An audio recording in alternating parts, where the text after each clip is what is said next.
Hello' guys, আজিৰ এই ভিডিঅ'ত মই আলোচনা কৰিম যে এখন নটিছ চাৰ্কুলেট হৈ আছে এবাউট এইচএছ ৰিজাল্ট। সেই নটিছখন ৰিয়েল নে ফেক বা অৰিজিনেল নে ফেক হয়। গতিকে ভিডিঅ'টো শেষলৈকে চাই থাকক। যদিহে চেনেলটোত নতুনকৈ আহিছে চেনেলটো ছাবস্ক্ৰাইব কৰি দিব আগলৈ যদি তেনেকুৱা ধৰণৰ ভিডিঅ' চাব বিচাৰে। গতিকে আহক আমি ভিডিঅ'টো আৰম্ভ কৰোঁ। বৰ্তমান ফেচবুকেই হওক বা ইউটিউবেই হওক আপোনালোকৰ এখন নটিছ চাৰ্কুলেট হৈ আছে যথেষ্ট পৰিমাণে। বহুতো ইউটিউব চেনেলত এই নটিছখন আপলোড কৰা হৈছে।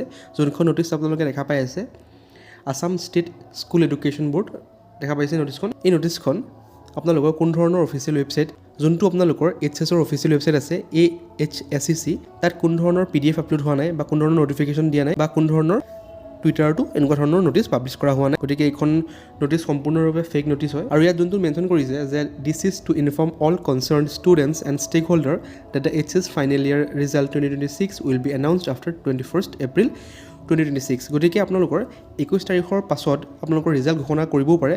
কিন্তু এই নটিছখন যোনখন পাব্লিছ কৰা হৈছে এইখন সম্পূৰ্ণৰূপে ফেক নটিছ হয়। আৰু যিহেতু যোৱাকালি মোৰ ভিডিঅ'ত কৈছিলোঁৱে যে 20 তাৰিখৰ আশে পাশে আপোনালোকৰ ৰিজাল্ট ঘোষণা কৰিব, গতিকে কোনো ধৰণৰ স্পেচিফিক ডেট দিয়া নাই কেতিয়া ঘোষণা কৰিব। জাষ্ট কৈছে যে 20 তাৰিখৰ আশে পাশে আপোনালোকৰ ৰিজাল্টটো পাব্লিছ কৰিব। আৰু যোৱাকালি ৰণোজ পেগু ডাঙৰীয়াই আমাৰ এডুকেশ্যন মিনিষ্টাৰ তেওঁ এটা টুইট কৰিছিলে। মই সেই টুইটটো আপোনালোকক দেখাই আছোঁ।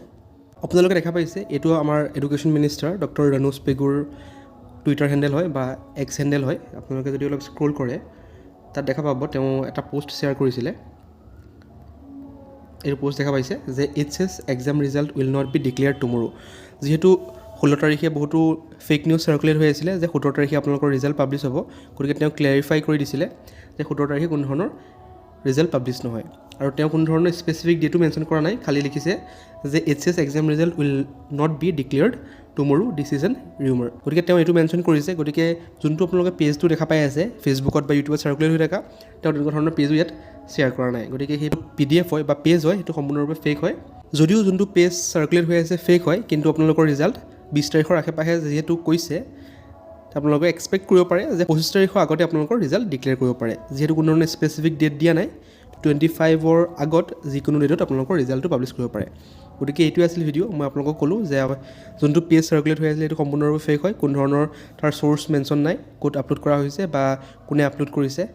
সকলোবোৰ ৱেবছাইট চোৱা হৈছে, অফিচিয়েল ৱেবছাইট, তাত কোনো ধৰণৰ আপডেট পোৱা নাই। আৰু আমাৰ যিসকল লোক আছে এডুকেশ্যন মিনিষ্টাৰেই হওক বা বাকী যোনবোৰ ৰিলায়েবল চ'ৰ্চ আছে তাতো এই ধৰণৰ PDF বা ফটো আপলোড কৰা হোৱা নাই। গতিকে আপোনালোকে এই নটিছখন ফেক বুলি ধৰিব পাৰে। গতিকে এইটোৱে আছিল ভিডিঅ'। মই ক'লোঁ যে নটিছখন ফেক নে ৰিয়েল হয় আৰু আপোনালোকৰ ৰিজাল্ট কেতিয়া মানে এক্সপেক্ট কৰিব পাৰে। গতিকে থেংক ইউ। যদিহে চেনেলটো নতুনকৈ আহিছে চেনেলটো ছাবস্ক্ৰাইব কৰি দিব আগলৈ যদি ধৰণৰ ভিডিঅ' চাব বিচাৰে।